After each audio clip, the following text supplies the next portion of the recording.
Assalamualaikum warahmatullahi wabarakatuh.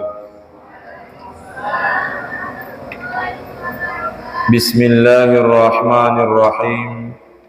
Alhamdulillahi rabbil alamin.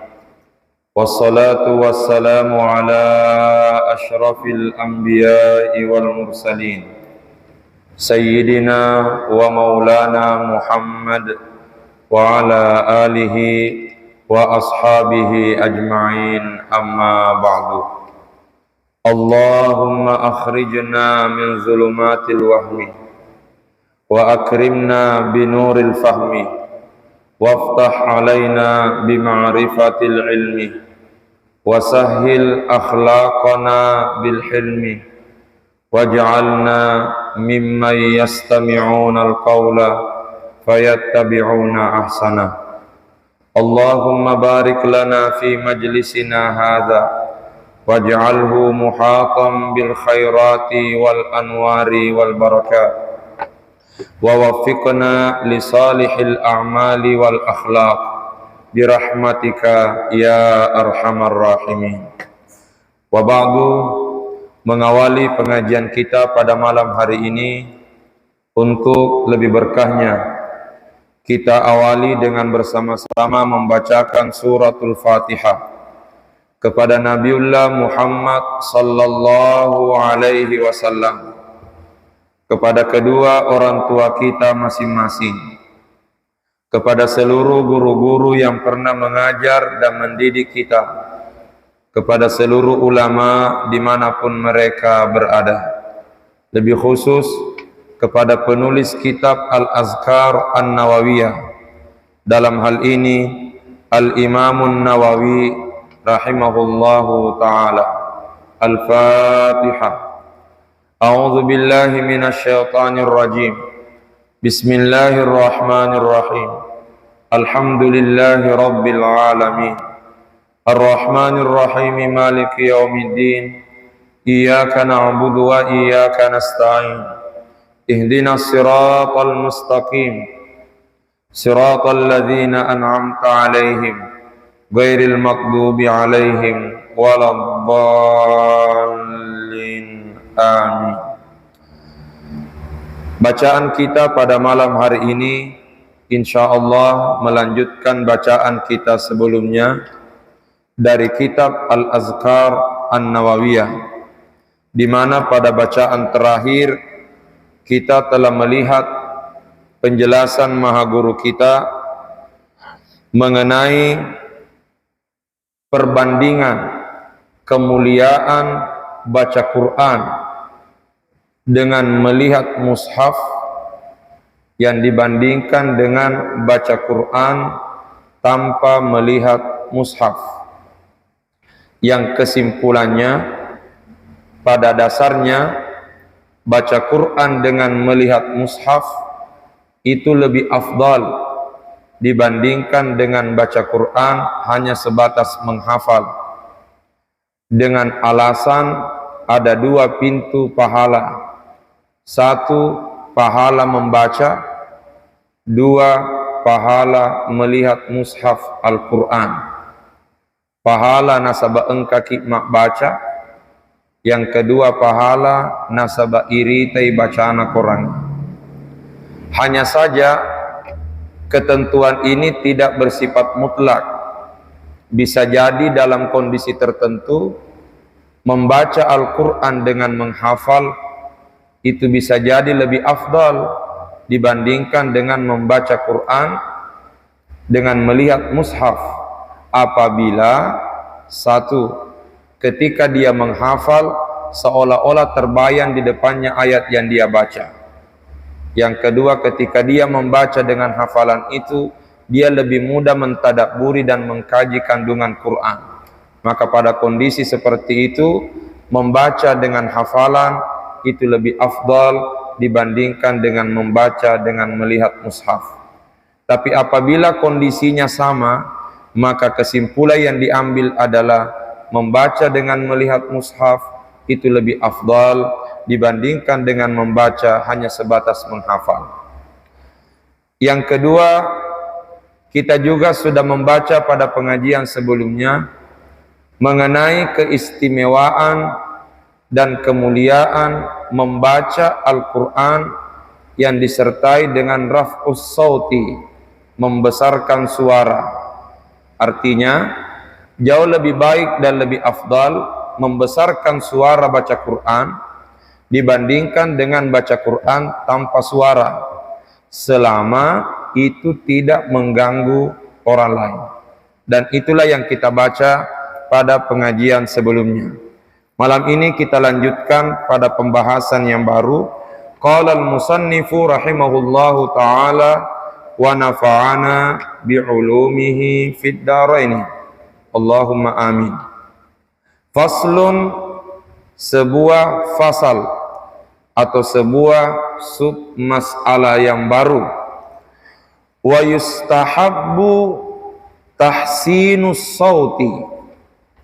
Wa yustahabbu tahsinus sauti bil qiraati wa tazyinuha. Yustahabbu tahsinus sauti bil qiraati wa tazyinuha. Dianjurkan memperindah, dianjurkan tahsinus saut, memperbaiki suara, bil qiraah, ketika membaca Al-Quran, wa tazyinuha, dan dianjurkan memperindah bacaan. Jadi dalam membaca Al-Quran pun juga itu perlu seni. Seni dalam membaca Al-Quran. Dianjurkan baca Quran dengan memperindah suara, memperbaiki suara dan memperindah bacaan. Karenanya itu juga memberi isyarat baca Quran pun juga perlu seni. Ada ungkapan yang mengatakan, dengan iman hidup jadi terarah, dengan ilmu hidup jadi mudah, dengan seni hidup jadi indah, dan dengan cinta hidup jadi bahagia. Tapi kalau saya sampaikan ini sama istriku, saya tambah satu. Dengan iman hidup jadi terarah, dengan ilmu hidup jadi mudah, dengan seni hidup jadi indah, dengan cinta hidup jadi bahagia, dan denganmu hidupku jadi sempurna. Ya. Berarti perlu memang seni dalam baca Quran supaya ada keindahan ketika kita membaca Al-Quran. Dengan catatan, malam yakhruj, selama tidak keluar, malam yakhruj, selama tidak keluar, an haddil qiraati, dari batasan bacaan, selama tidak keluar dari batasan bacaan. Bagaimana maksudnya keluar dari batasan bacaan? Bitamtiti, dikarenakan tamtit, dikarenakan bitamtiti, dikarenakan kesalahan yang disebut tamtit. Kalau kita belajar tajwid, ada namanya al-akhta'u fil qira'ah, kesalahan-kesalahan dalam bacaan. Di antaranya ada namanya akhta'un zamaniyah. Akhta'un zamaniyah, kesalahan waktu. Yang dimaksud di sini panjang pendeknya bacaan. Kalau panjangnya melebihi yang semestinya, maka itu namanya tamtid. Tapi kalau panjangnya kurang dari yang semestinya, itu namanya ikhtilas. Jadi kesalahan akhta'un zamaniyah dalam tajwid. Ada namanya at-tamtid, ada namanya al-ikhtilas, al-ikhtilas. Saya kasih contoh khusus untuk tamtid.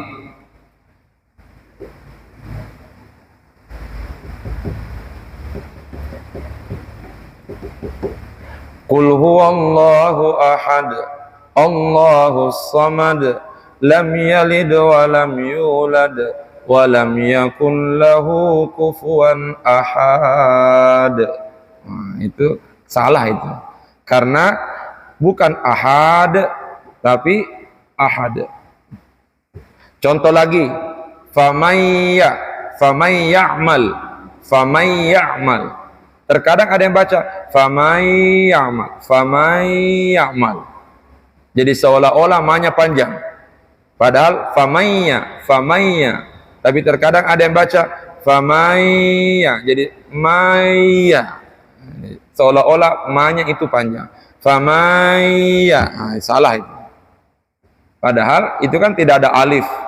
Langsung famayya, min, nun mati.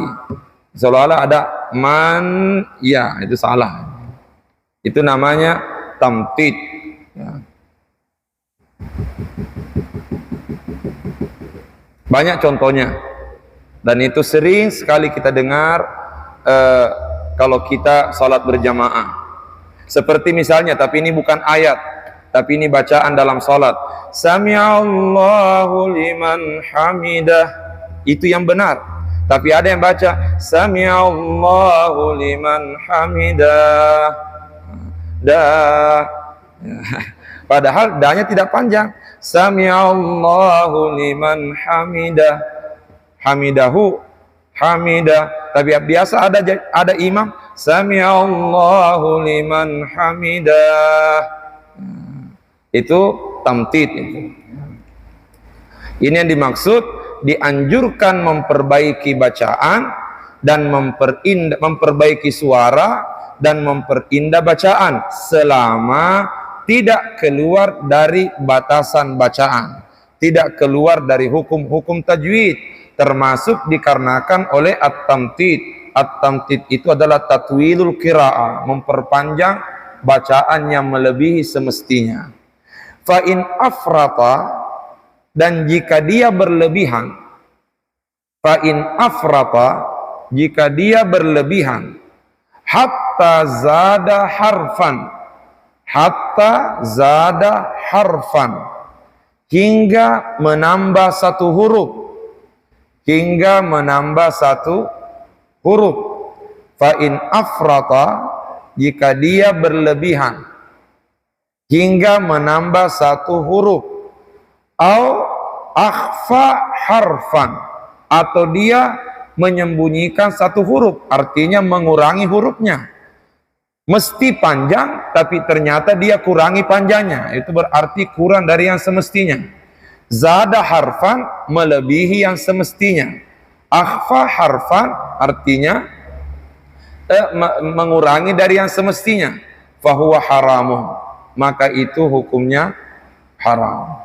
Karena itulah anakku semua, membaca Al-Quran dengan baik dan benar hukumnya fardu ain. Tapi memahami dan menguasai ilmu tajwid hukumnya fardu kifayah. Saya ulang ini. Membaca Al-Quran dengan baik dan benar hukumnya fardu ain. Setiap muslim wajib memperbaiki bacaan. Tapi memahami dan menguasai ilmu tajwid hukumnya fardu kifayah. Tidak mesti kita kuasai ilmunya, yang penting benar prakteknya. Saya ulangi, tidak mesti kita kuasai ilmunya, yang penting benar prakteknya. Karena mempraktekkan bacaan itu fardu ain, tapi menguasai ilmu bacaan itu fardu kifayah. Karenanya bila sudah ada yang memahami dan menguasai ilmu tajwid, alhamdulillah, sudah aman yang lain. Tapi yang dapat pahala yang punya ilmu. Tetapi kaitannya dengan memperbaiki bacaan, maka setiap orang wajib memperbaiki bacaan. Karenanya tugas kita ini, tugas kita yang belajar ilmu agama, satu, mesti memperbaiki bacaan. Dua, bila memungkinkan, tingkatkan keilmuan bacaan dengan berusaha mempelajari ilmu tajwid. Yang ketiga, Ajarkan ilmu ini kepada orang lain. Jadi di samping at-ta'allum juga perlu ta'lim. Sekarang kita berada pada fase ta'allum, fase belajar. Tetapi mudah-mudahan setelah ini kita bisa sampai pada fase ta'lim, mengajarkan ilmu. Karena diakui atau tidak, di luar sana masih banyak masyarakat kita yang belum beres baca Qur'annya. Masyarakat muslim insya Allah semangat baca Qur'an. Tapi apakah bacaannya benar atau tidak, kita harus akui masih banyak yang belum beres bacaannya. Tapi bukan berarti karena ada yang tidak beres bacaannya, serta-merta kita langsung merendahkan dan menghina mereka. Karena bisa jadi kesalahannya itu bukan karena kesalahannya semata, tapi kesalahannya itu karena tidak ada ustaz yang mencoba memperbaiki bacaan. Dan ini sering kita temukan di masjid-masjid tertentu. Ketika ada imam memimpin salat, terkadang bisa jadi ada bacaannya yang salah, tapi tidak pernah diperbaiki bacaannya karena tidak ada yang mencoba untuk mengingatkan. Banyak yang mengkritisi, tapi tidak langsung menyampaikan ke yang bersangkutan. Tapi caranya mengkritisi, dia cerita ke orang lain. Padahal yang memperbaiki itu mesti yang bersangkutan. Ya tak? Salah si bacana Pak Imam. Lesek si bacana. Salah tepusi. Selalu cerita di luar. Padahal di luar itu tidak bisa memperbaiki. Yang memperbaiki itu adalah yang bersangkutan. Karenanya di sini perlu keberanian untuk saling mengingatkan. Tapi ingat, mengingatkan jangan mempermalukan. Karenanya ada ungkapan ulama, bila engkau mengkritisiku face to face, artinya kita hanya berdua, maka itu berarti engkau mengingatkanku. Tapi bila engkau mengkritisiku di depan orang banyak, maka itu berarti engkau mempermalukanku. Konon Imam Ahmad bin Hambal punya seorang murid. Suatu saat muridnya atau sahabatnya Imam Ahmad bin Hambal ini pernah menyampaikan penjelasan yang menurut Imam Ahmad itu keliru. Muridnya atau sahabatnya ini pernah ceramah yang menurut Imam Ahmad penjelasannya itu keliru.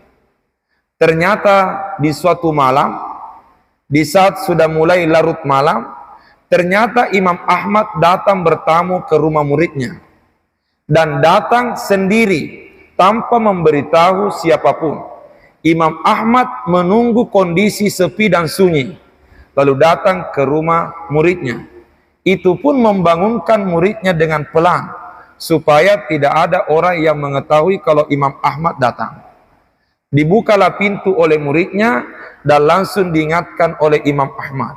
Konon muridnya mengatakan, "Ya Imam, mengapa datang tengah malam begini? Dan mengapa mesti sendiri datang?" Kata Imam Ahmad, "Karena saya ingin menyampaikan dan meluruskan apa yang sudah kamu sampaikan di tengah masyarakat." Sengaja Imam Ahmad melakukan itu karena beliau tidak ingin mempermalukan muridnya di depan orang banyak. Nah, terkadang ada orang nanti berani mengkritisi kalau di depan orang banyak. Tapi kalau sudah berdua tidak berani bicara. Kalau di depan orang banyak, boleh beraninya luar biasa. Tapi begitu berdua, cakoro batulah sana. Tidak berani untuk menyampaikan. Padahal ketika berdua itulah waktunya kita mengingatkan. Jelas ya? Karena ketika kita berdua itu memang tujuan mengingatkan jelas. Tapi ketika di depan orang banyak, kita khawatir jangan sampai ada tendensi mempermalukan orang atau ada tendensi ingin dianggap luar biasa. Karenanya itu perlu diperbaiki. Karenanya kita perlu saling mengingatkan antara satu dengan yang lain. Jangankan kita ini ya, yang orang Arab saja, yang jelas-jelas orang Arab itu terkadang masih salah dalam penyebutan ayat. Itu jelas-jelas orang Arab. Bagaimana lagi kita ini yang orang ajam, yang orang asing, yang notabene bukan orang Arab. Maka tentu dibutuhkan keberanian untuk selalu belajar dan kesiapan untuk saling mengingatkan antara satu dengan yang lain. Catatannya sekali lagi, memperbaiki bacaan Quran hukumnya fardu ain. Setiap orang wajib baca Quran dengan baik.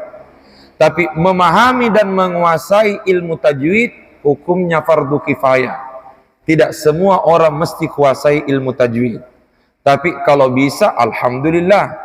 Tapi kalaupun tidak dikuasai ilmu tajwid, tidak jadi persoalan. Karena memang hukumnya fardu kifayah. Yang penting sudah ada ulama yang menguasai, oke, selesai. Cuma dalam praktek membaca Al-Quran, memperbaiki bacaan, hukumnya fardu ain. Selanjutnya, wa ammal qira'atu bil alhani.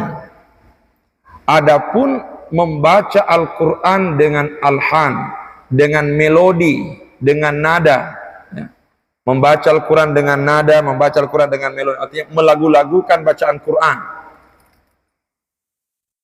Kata orang Bugis, mapa dendang, membaca Quran. Pokoknya dia dendang-dendangkan ayat Al-Quran. Fahiya ala ma zakarnahu. Maka itu sesuai yang telah kami sebutkan. Maka itu sesuai yang telah kami sebutkan atau telah kami jelaskan. Artinya apa? Selama nada dan melodinya itu tidak sampai keluar dari batasan, maka itu boleh. Tapi ketika keluar dari batasan yang semestinya, maka itu terlarang. Artinya silakan memperbaiki bacaan, silakan lakukan Al-Quran, selama itu tidak sampai merusak makna atau merusak bacaan yang semestinya. In afrata, jika dia berlebihan, faharamun, maka hukumnya haram. In afrata, jika berlebihan maka hukumnya haram. Wa illa fala, dan jika tidak maka tidak. Artinya jika tidak berlebihan, artinya tetap sesuai dengan ketentuannya, maka fala, maka tidak haram. Wal ahaditsu bima zakarnahu, hadis-hadis yang terkait yang telah kita sebutkan, hadis-hadis yang terkait yang telah kita sebutkan, min tahsini sauti, termasuk memperbaiki suara dalam baca Quran, kathiratun masyhuratun fis sahihi wa ghairihi. Itu jumlahnya banyak dan cukup masyhur. Fis sahihi, dalam kitab sahih, wa ghairihi, dan selainnya. Artinya hadis-hadis yang berbicara tentang mulianya membaca Quran dengan suara yang baik, dengan memperindah bacaan, dengan nada dan melodi yang bagus, maka itu banyak riwayatnya. Ada riwayat sahih, ada juga riwayat yang tidak sahih. Wa qad zakartu fi adabil qurra'i qat'atan minha, dan sungguh saya telah menyebutkan sebagian dari hal itu, qat'atan minha, qat'atan sepotong darinya, ya, sebagian dari itu, fi adabil qurra'i, pada pembahasan mengenai etika-etika pembaca Al-Quran, fi adabi Al-Qurra.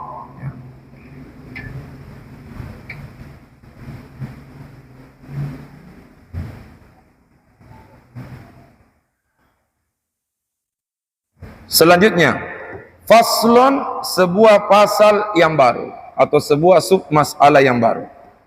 Wa yustahabbu lil qari'i,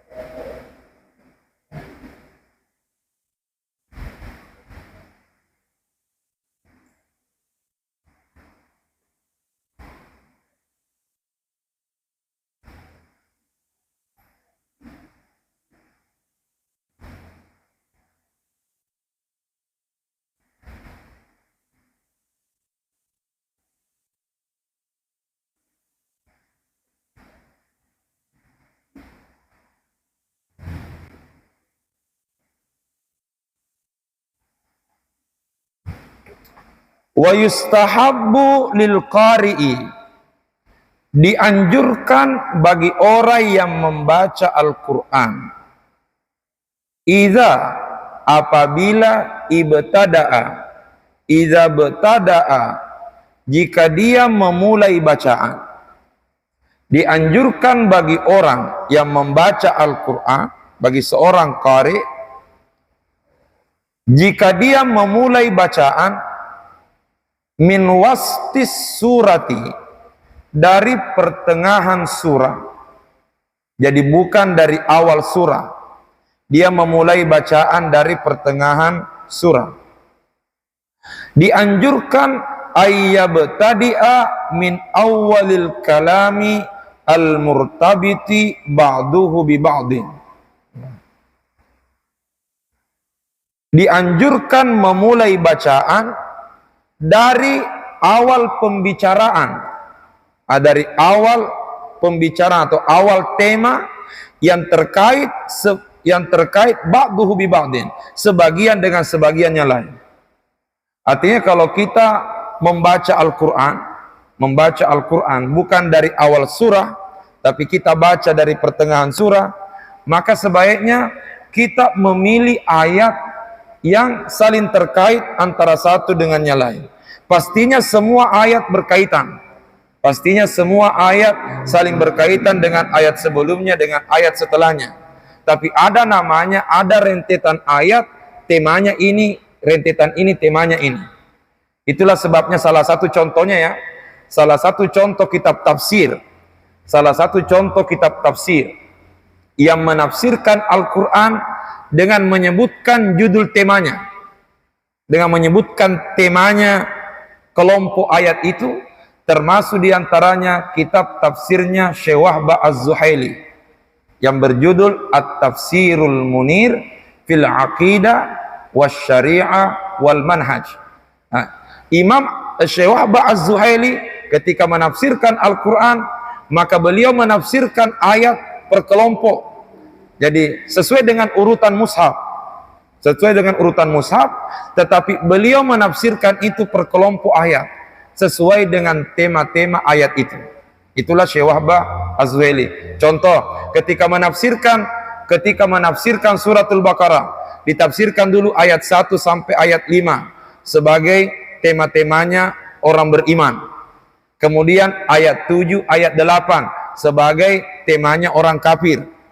Kemudian ayat 6, ayat 7 orang kafir. Kemudian ayat 8 sampai ayat 20 itu berbicara tentang orang munafik. Maka itulah Syekh Wahbah Az-Zuhaili dalam menafsirkan Al-Quran. Dan kita bisa paham bahwa oh ini temanya begini, ini temanya begini. Karenanya ketika membaca Al-Quran, misalnya nih kita jadi imam, lalu membaca Al-Quran bukan dari awal surah, tapi membaca ayat dari pertengahan surah, maka upayakan pilih ayat yang memang berkaitan antara satu dengan yang lain.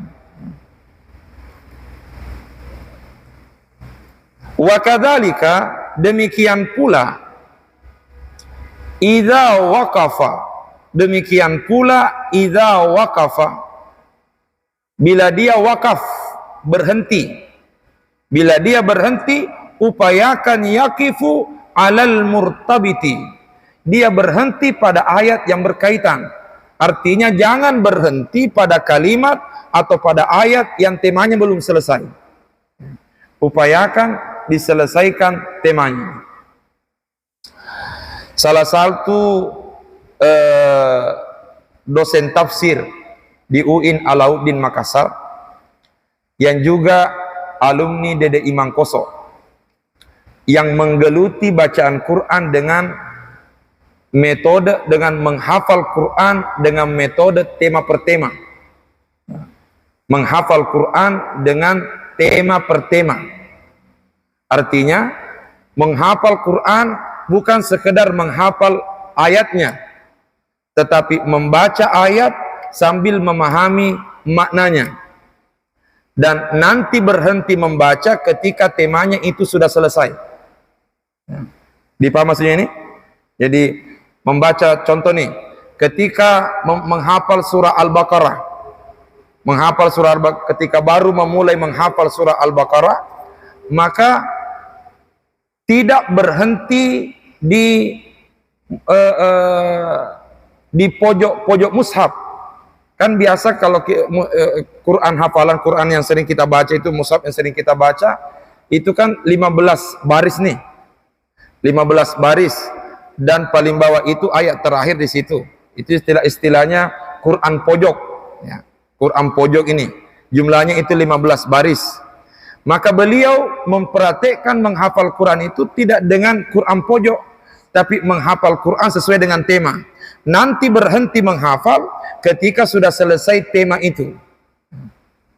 Contoh misalnya, ketika menghafal suratul Baqarah, mulai dari wa iz qala rabbuka lil malaikati inni ja'ilun fil ardi khalifah.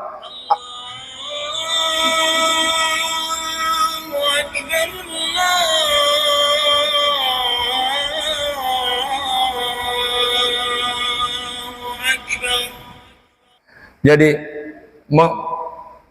wa iz qala rabbuka lil malaikati inni ja'ilun fil ardi khalifah, suratul Baqarah ayat 30, paling atas sebelah kiri.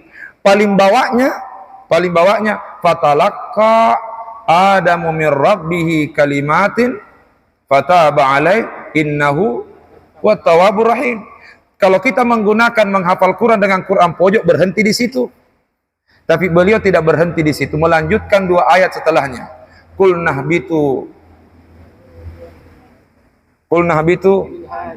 ya minha jami'an, seterusnya 2 ayat itu. Kenapa? Karena dianggap masih berkaitan temanya. Nah, maka itu beliau memperhatikan. Beliau alumni Dede Imam Koso, ya. Dr. Haja Aisyah Arsyad LC.MA, Dr. Haja Aisyah Arsyad LC.MA, ya. Dan beliau memulai prakteknya itu mengkaji, dan orang yang dijadikan kelinci percobaan 2 orang. Yang dijadikan kelinci percobaan untuk mempraktekkan metodenya itu adalah 1, suaminya sendiri, yang kedua yang bicara sekarang. Jadi 2 orang yang dijadikan kelinci percobaan. 1 suaminya, dan yang kedua yang bicara sekarang. Jadi kami paham metodenya karena ketika beliau memulai menerapkan metode itu, kami yang diminta untuk menjadi kelinci percobaan, ya. Dan saya bersyukur karena pernah dijadikan kelinci percobaan. Untung bukan kambing hitam. Alhamdulillah.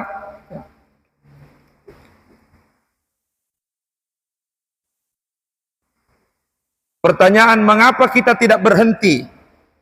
Tidak berhenti atau tidak berhenti di sembarang ayat atau di sembarang kalimat, karena kita khawatir jangan sampai makna yang terdapat dalam ayat itu tidak sempurna. Dan ini harus persoalan al-ibtida wal waqfu, ibtida dan wakaf dalam Al-Quran itu, memulai bacaan dan berhenti dalam bacaan, itu benar-benar mesti diperbaiki. Karena ada orang berhenti sembarang berhenti, yang penting habis nafasnya berhenti, ya. Padahal tidak pas waktunya berhenti, dan itu bisa merusak makna. Saya kasih contoh. Surah Ali Imran ayat 181. Membaca Ali Imran 181 harus benar-benar hati-hati. Jadi jangan sembarang berhenti di Ali Imran 181. Itu bisa jadi menyebabkan merusak makna dan bisa membuat kita jadi kafir kalau sengaja. Laqad sami'allahu qaulal ladzina qalu innallaha faqirun wa nahnu agniya. Jadi membaca ayat ini tidak boleh berhenti. Laqad sami'allahu qaulal ladzina qalu innallaha faqirun wa nahnu agniya. Kapan berhenti? Laqad sami'allahu qaulal ladzina qalu. Kapan berhenti di situ? Sungguh Allah mendengar ucapannya orang-orang yang mengatakan, titik, berhenti. Lalu mengatakan innallaha faqiru wa nahnu agniya. Allah itu fakir, Allah itu miskin, kami yang kaya. Nah, itu seolah-olah pernyataan kita.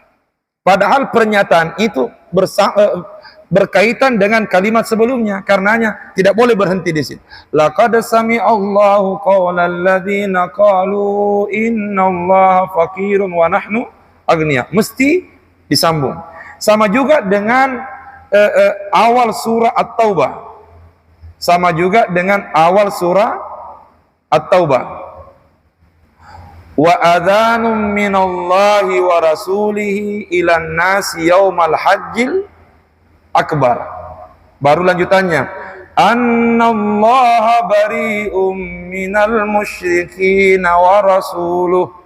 Tidak boleh kita berhenti. Annallaha bari'um minal musyrikin wa rasuluh. Tidak boleh berhenti di situ. Ya. Jadi annallaha bari'um minal musyrikina wa rasuluh. Mesti baca sambung ini.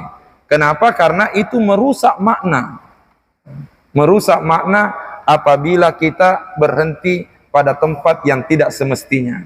Karenanya salah satu bahasan dalam ilmu tajwid itu bukan sekedar panjang pendek, tapi termasuk juga al-ibtida wal waqaf.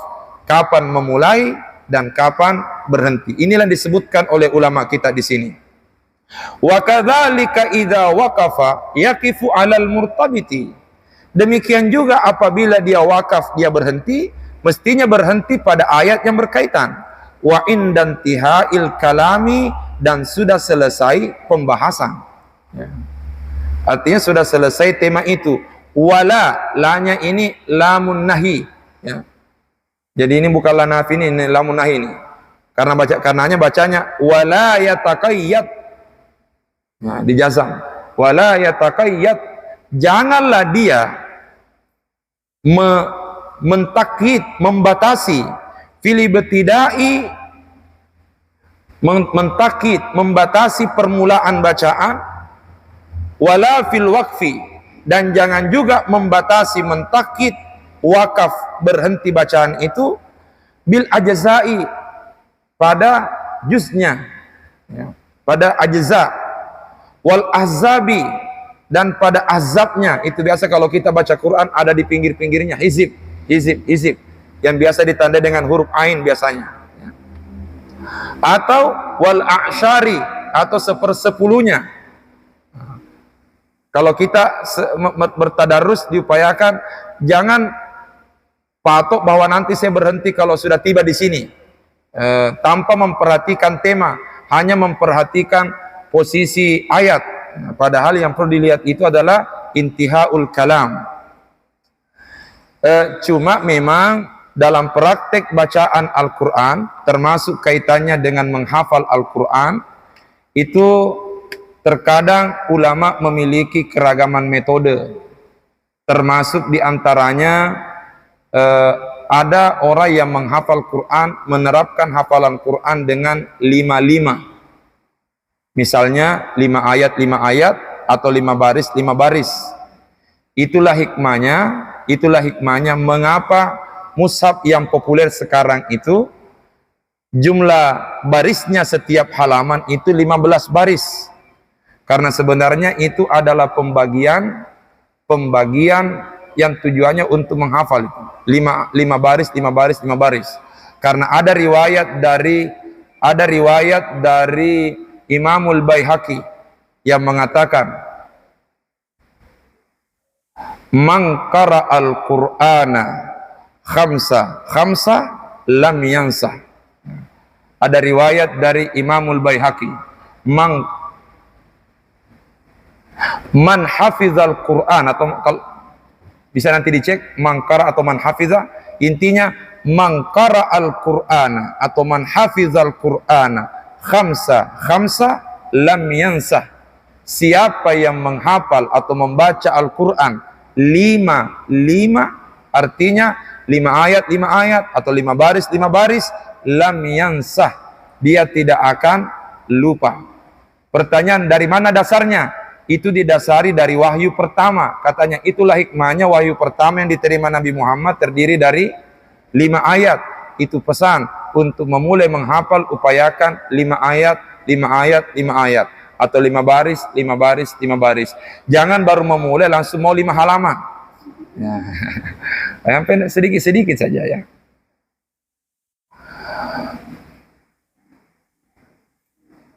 Fa inna katsiran minha fi wastil kalamil murtabiti.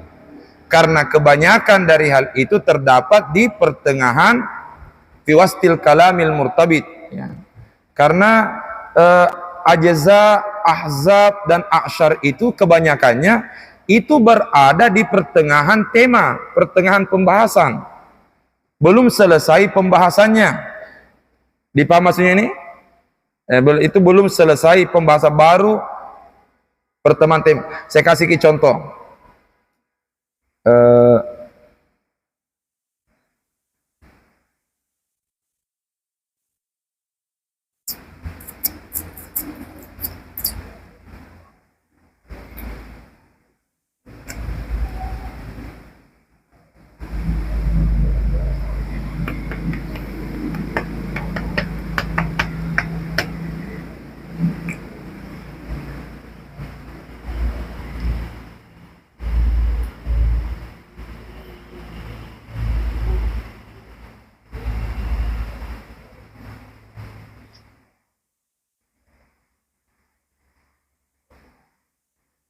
Contoh juz 14. Juz 14 dimulai dari kalimat apa? Juz 14 dimulai dari kalimat rubama. Juz 14 ini rubama yawaddul ladzina kafaru law kanu muslimin. Itu juz 14 rubama itu.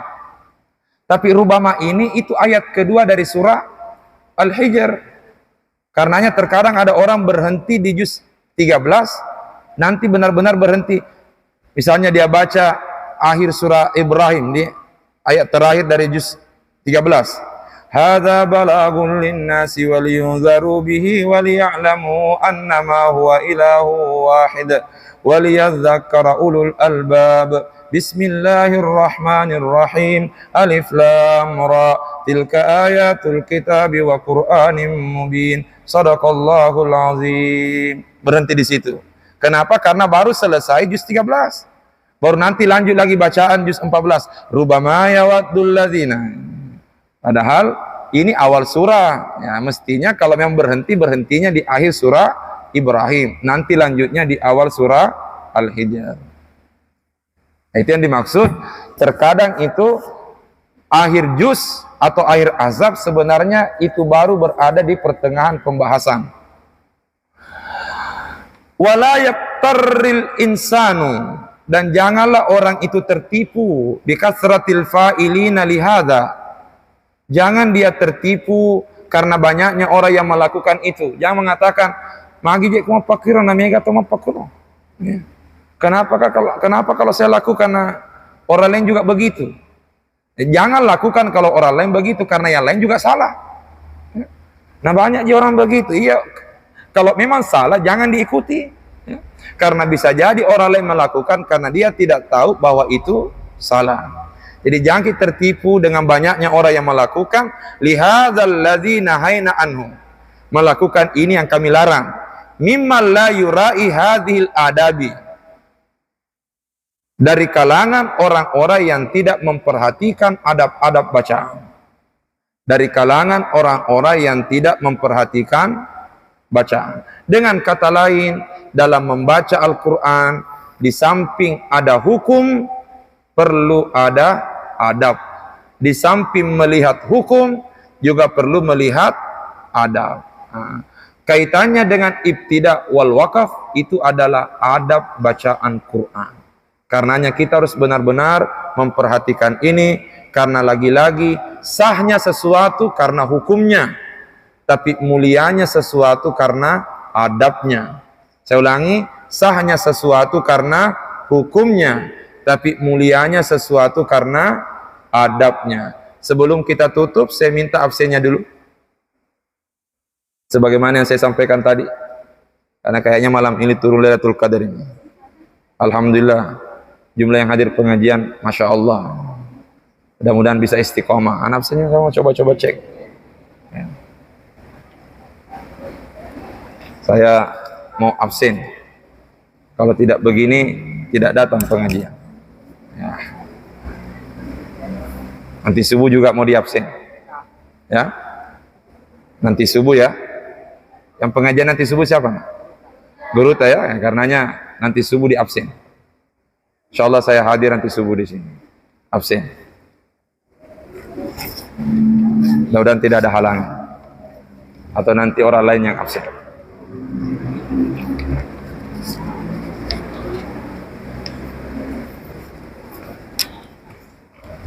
Untuk menghemat waktu, yang pegang absen berdiri, absen temannya. Untuk menghemat waktu, berdiri absen yang hadir. Ini siapa pegang ini? Siapa yang pegang? Yang ini siapa yang pegang? Ini Pai. Siapa yang pegang nak? Coba dilihat. Fahrizal Ma'arif. Absen temannya berdiri sambil kita baca doa. Alhamdulillah, kalau begini terus pengajian semangat kita. Ya. Semangat irita banyak yang hadir. Ya. Insyaallah banyak malaikat menaungi kita malam ini. Ya silakan di absen temannya. Nanti saya periksa ya. Saya mau cek setelah ini, saya mau periksa. Jangan sampai kalian kerjasama di situ bawa kode-kode. Ya, nanti saya periksa. A'udzubillahi minasyaitonirrajim. Bismillahirrahmanirrahim. Alhamdulillahi rabbil alamin. Allahumma salli ala sayyidina Muhammad wa ala alihi wa sahbihi wa sallim. Allahumma anfa'na bima 'allamtana wa 'allimna ma yanfa'una warzuqna ilma yanfa'una. Rabbana zidna ilman warzuqna fahma. Subhanaka la ilma lana illa ma 'allamtana innaka antal alimul hakim.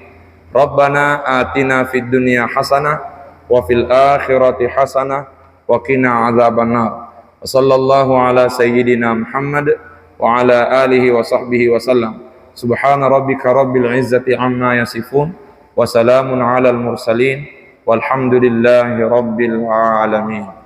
Allahumma salli afdala salatin ala makhluqatika sayyidina Muhammad wa ala alihi wa sahbihi wa sallim adada ma'lumatika wa midada kalimatika kullama dzakaraka dzakiruna wa ghafala an dzikrihil ghafilun. Allahumma salli afdala salat as'adi makhluqatika sayyidina Muhammad wa ala alihi wa sahbihi wa sallim adada ma'lumatika wa midada kalimatika kullama dzakaraka dzakiruna wa ghafala an dzikrihil ghafilun. Allahumma amin. Assalamualaikum warahmatullahi wabarakatuh. Ya. Jangan dulu beranjak, biarkan dikumandangkan Hasan sambil yang mengabsen memperbaiki absennya. Ya.